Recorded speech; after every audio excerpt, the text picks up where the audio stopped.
Hello student, today we are going to start the motion of center of mass under the external force. We have also seen the motion of a system of particles without acting the external force. त्या ठिकाणी cases पाहिल्या होत्या. External force जर at होत नसेल म्हणजे F external is equal to 0 असेल तर एसीएम किती असतं 0. एसीएम 0 याचा अर्थ ऍक्सेलरेशन ऑफ सेंटर ऑफ मास जर 0 असेल तर व्हीसीएम कॉन्स्टंट. मग व्हीसीएम कॉन्स्टंट तर दोन केसेस इनिशियल जर सिस्टीम ऑफ पार्टिकल्स रेस्टला असतील तर व्हीसीएम 0 व्हीसीएम 0 याचा अर्थ आरसीएम फिक्स याचा अर्थ position of centre of mass fix. पण जर सुरुवातीचा इनिशियल व्हीसीएम सेंटर ऑफ मासची व्हेलॉसिटी काहीतरी v0 असेल आणि ती कॉन्स्टंट असेल तर after some time that the VCM it is equal to the v0 remains as it is. ह्या कंडिशन होत्या एक्सटर्नल फोर्स ऍक्ट होत नसताना. त्यावेळेस एसीएम 0 होता आणि आज आपण पाहतोय ते motion of centre of mass under the external forces. जर एक्सटर्नल फोर्स ऍक्ट होत असेल तर या ठिकाणी सेंटर ऑफ मास याचा ऍक्सेलरेशन काय किंवा सेंटर ऑफ मासची मोशन काय. See we know that ACM is equal to काय म्हणलं मी एसीएम इज इक्वल टू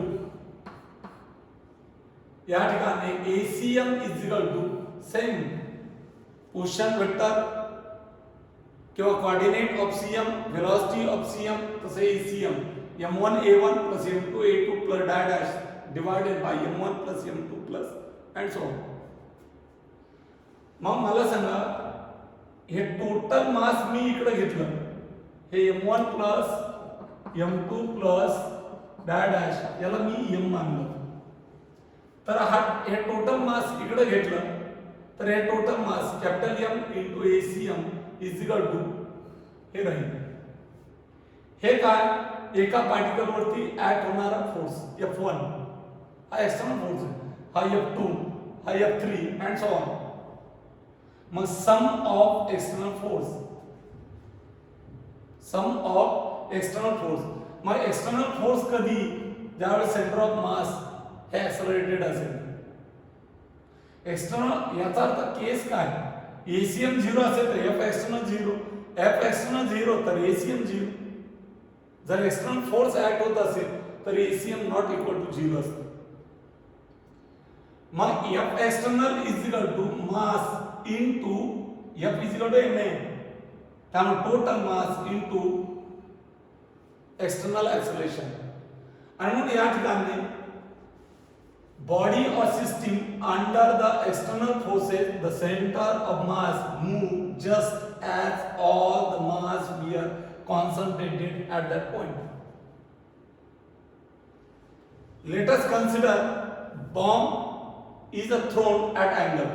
समजा या ठिकाणी हा y axis आहे, हा y axis आहे, हा x axis आहे आणि इथून बॉम्ब आपण फेकला, हा v या वेलोसिटीने फेकला सम अँगल थीटा 11 या ठिकाणी 11ला प्रोजेक्टाइल मोशन पाहिलं तर हा बॉम्ब असा जाईल. नाही फुटला तर बॉम्ब फुटला नाही तर या पद्धतीने जाईल. मग या ठिकाणी काय म्हणतोय let us consider the bomb thrown at an angle with horizontal it moves कसा पॅराबोलिक पाथ बरोबर ना. त्याला ट्रॅजेक्टरी म्हणून. Suppose bomb explodes means फुटला in air in two parts दोनच पार्ट मध्ये विभाजन झालं तर या ठिकाणी या पद्धतीची डायग्राम मिळेल. हा कोण बॉम्ब आहे, हा इथं काय झाला फुटला. किती भागात दोन पार्टिकल तयार झाले, हा एक आणि हा एक. या ठिकाणी हा ज्यावेळेस फुटतो त्यावेळेस दोन पार्टिकल डिफरंट पाथ फॉलो करतात. कन्सिडर करा समजा नाही फुटला तर हे टोटल मास असं जाईल. टोटल मास काय होईल, या पद्धतीने जाईल, या पद्धतीने. हा पाथ कोणाचा आहे, सेंटर टोटल मासचा. टोटल मास ज्या ठिकाणी कॉन्सन्ट्रेट झालं त्या ठिकाणी. पण इथं बॉम्ब फुटला आणि दोन पार्टिकल तयार झाले, दोन्ही पार्टिकलचे मासेस वेगळे असतील. या दोघांनी दोन पाथ फॉलो केले. एक पाथ आहे, एक पाथ हा फॉलो केलाय आणि दुसऱ्या पार्टिकलने हा पाथ फॉलो केला. मग इथं मटेरियल आहे का, नाही. पण हे दोन पार्टिकल सेपरेट आहेत, पण दोघांचा सेंटर ऑफ मास इथं, या दोघांचा सेंटर ऑफ मास इथं, या दोघांचा सेंटर ऑफ मास इथं, या दोघांचा सेंटर ऑफ मास इथं. म्हणजे सेंटर ऑफ मास हा फुटण्या अगोदर जो पाथ आहे तोच फुटल्याच्या नंतर देखील पाथ आहे. कळतंय? म्हणून after the explosion the two parts follow their individual path. ज्यावेळेस बॉम्ब फुटतो त्यावेळेस दोन पार्ट स्वतःचे इंडिव्हिज्युअल पाथ फॉलो करतात, but CM continuous to follow that the original path.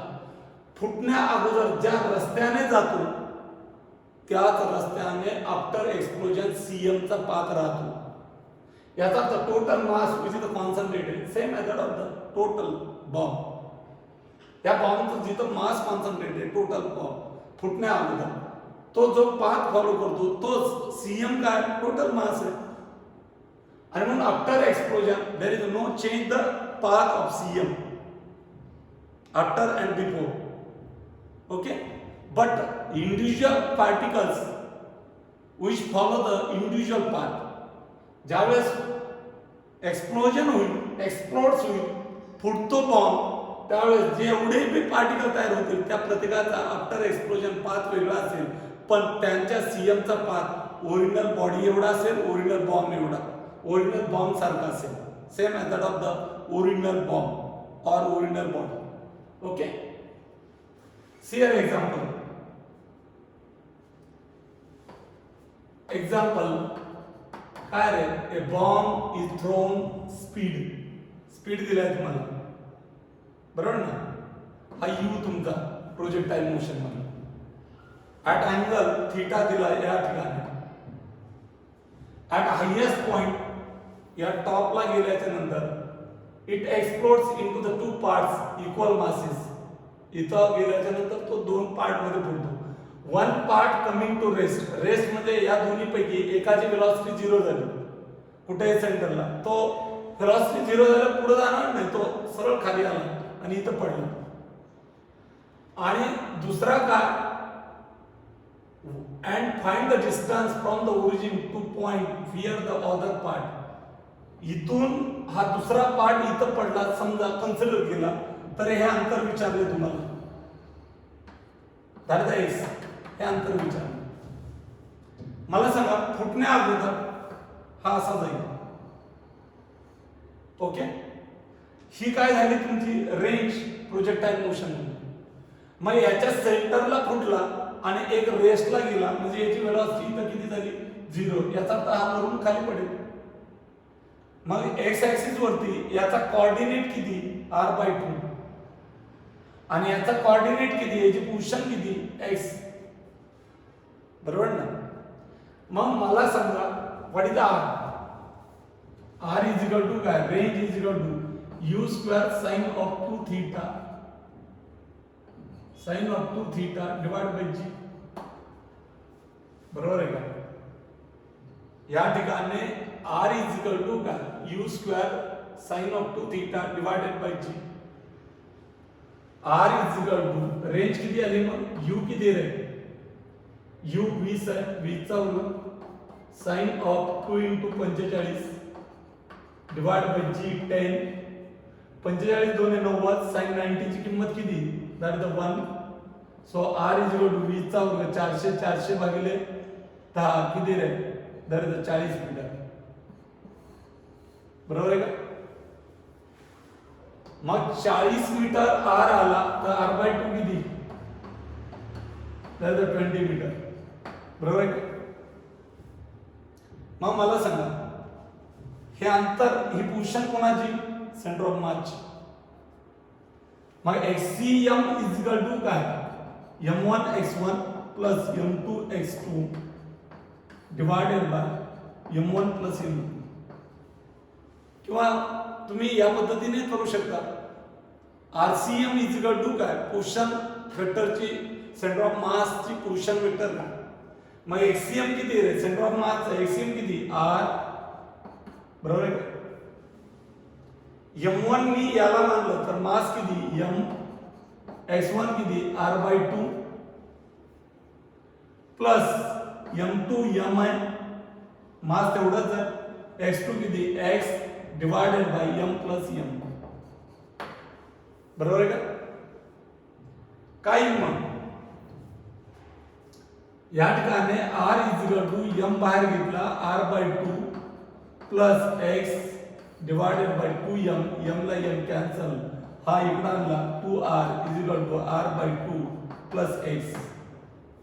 तर x is equal to 2 into r ची किंमत किती होती, r किती आला आपला 40 प्लस हा इकडे घेतला मायनस r/2, किंवा आपण असंही करू x is equal to 2r minus r/2,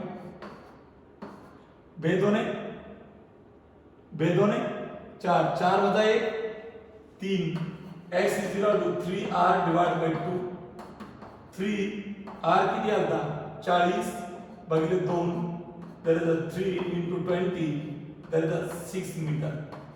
म्हणजे सेकंड पार्टिकल किती अंतरावरती जाईल, तर या ठिकाणी हा 60 मीटर एवढ्या अंतरावरती जातो. किती मीटर, 60 मीटर.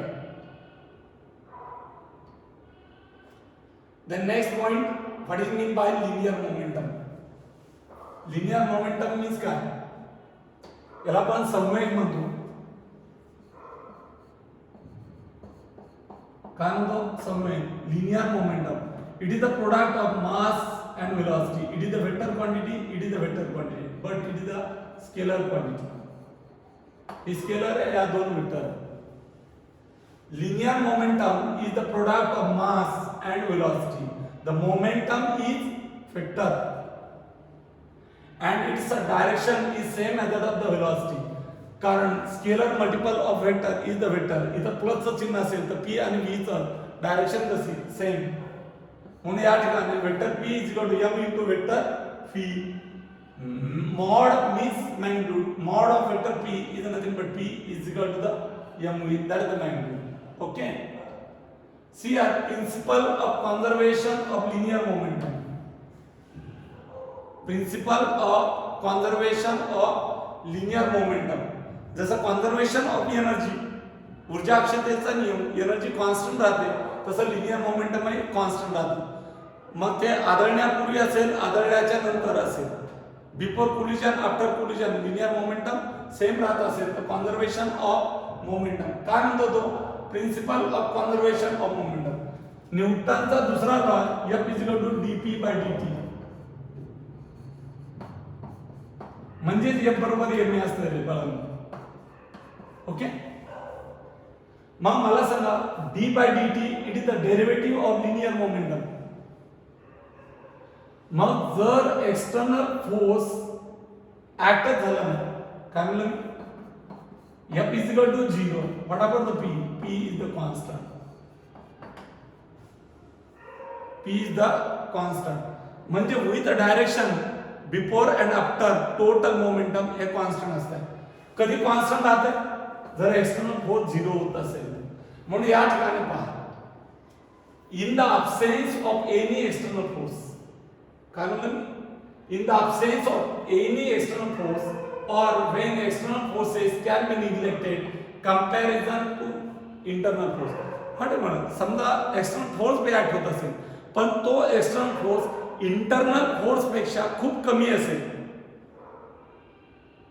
एक्सटर्नल फोर्स काय म्हणलं, एक तर अब्सेंटच असेल और किंवा जर एक्सटर्नल फोर्स ऍक्ट भी होत असेल आणि तो इंटरनल फोर्स पेक्षा कमी असेल, मिनिमम असेल, तर तो निग्लिजिबल घ्या, म्हणजेच ऍक्ट होत नाही असं कन्सिडर करा.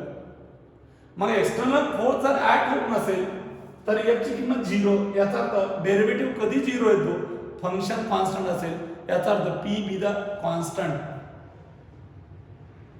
म्हणजेच linear momentum it is a constant, यालाच कॉन्स्टंट म्हणतो. मग कॉन्स्टंट कधी असते? जर external force 0, F is equal to 0, F ची डेफिनेशन dp बाय dt 0, याचा अर्थ डेरिव्हेटिव्ह 0 कधी? p is the constant. याचा अर्थ मोमेंटम बिफोर, मग whatever may be, collision होत असेल, गोळी सोडत असाल, फायरिंग करत असाल, व्हॉट एव्हर मे बी, गोळी फायर करण्या अगोदर आणि केल्यानंतर, दोन बॉडी आदळण्या अगोदर आणि आदळल्याच्या नंतर, हे बिफोरचं आणि आफ्टरचं मोमेंटम कसं राहतं? कॉन्स्टंट. मग थोडक्यात काय? If F external is equal to 0, याचा अर्थ P इज द कॉन्स्टंट, याचा अर्थ P before is equal to P after. थोडक्यात एवढं लक्षात ठेवायचं. एक्सटर्नल फोर्स जर 0 असेल तर वेक्टर P इज कॉन्स्टंट, याचा अर्थ बिफोरचा P आणि आफ्टरचा P कसा? इक्वल असतोय, कॉन्स्टंट असतोय, कॉन्स्टंट असतोय. ओके, कीप इन माइंड, काय लक्षात ठेवायचे? While applying the momentum of conservation, first make sure external force absent आहे की नाही. जर कॉन्झर्वेशन ऑफ मोमेंटम तुम्हाला वापरायचं असेल तर सर्वात सुरुवात तुम्हाला ऑब्झर्व करावं लागेल की एक्सटर्नल फोर्स 0 आहे की नाही. जर एक्सटर्नल फोर्स 0 नसेल तर तो कॉन्झर्वेशन ऑफ मोमेंटम ओबे करेल. राईट? म्हणजेच काय काय लक्षात ठेवायचं तुम्हाला? जर तुम्ही काय अप्लाय करत असेल, momentum of conservation, first sure ते जर वापरायचं असेल तर एक्सटर्नल फोर्सेस ॲब्सेंट आहे किंवा एक्सटर्नल फोर्सेस निग्लिजिबल आहे कंपेअर टू इंटरनल फोर्सेस. जरी ऍक्ट होत असेल तर तो निग्लिजिबल इंटरनल फोर्सेस च्या तुलनात्मक कंपॅरेटिव्हली जर 0 असेल किंवा निग्लिजिबल असेल तरच तुमचा कॉन्झर्वेशन ऑफ मोमेंटम अप्लाय करता येतो किंवा असतो. In addition to this, while applying the momentum of conservation, always keep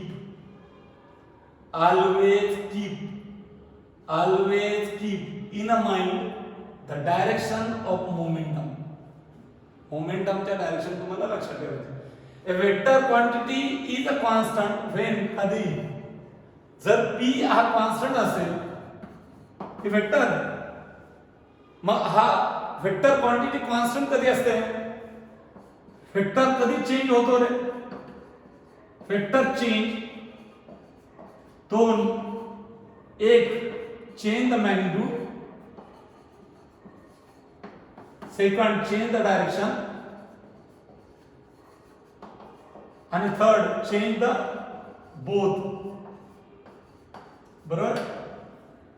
तरच वेक्टर चेंज होईल. मग लिनियर मोमेंटम ही कॉन्स्टंट कधी राहील? मॅग्निट्यूड बदलणार नाही, डायरेक्शन बदलणार नाही, याचा दोन्ही बदलणार नाही. बिफोर आणि आफ्टर या ठिकाणी त्याचे डायरेक्शन आणि मॅग्निट्यूड कसं असेल, that is the constant. Okay, example see are. A bullet of mass किती gram? 50 gram, fired with a speed 200 meter per second from the gun of a mass 2 kg. Find recoil velocity of gun. See here, he gun आहे. गनच्या आत गोळी असते fire करण्यापूर्वी. मग गनच्या आत गोळी जर असेल तर गोळीची वेलॉसिटी किती? 0. गनची किती? 0. गनचा मास, समजा गनचा मास मी mg असं मानतो आणि बुलेटचा मास मी mb असं मानतो. मग मला सांगा p before is equal to p after. Okay, p बरोबर आहे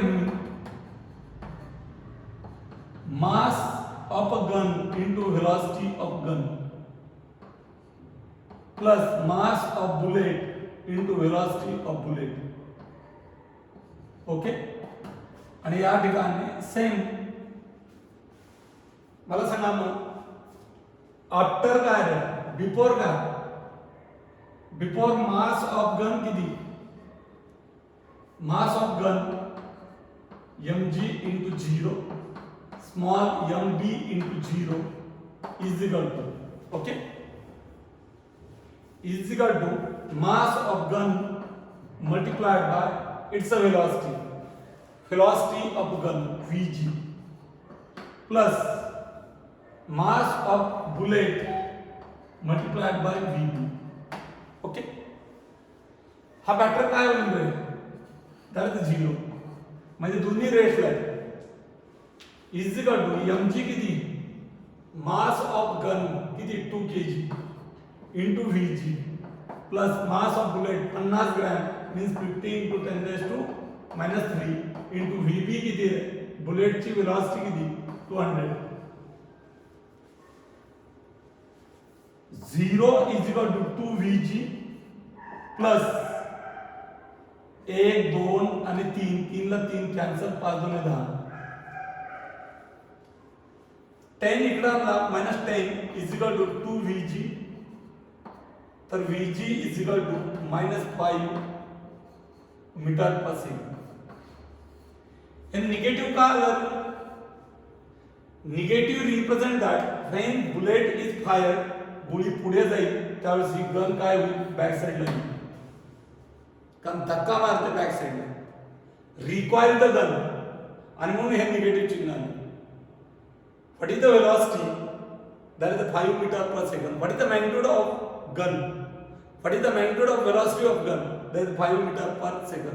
what is direction, opposite to the bullet after the fire, after the fire opposite to bullet. Okay, we can stop here.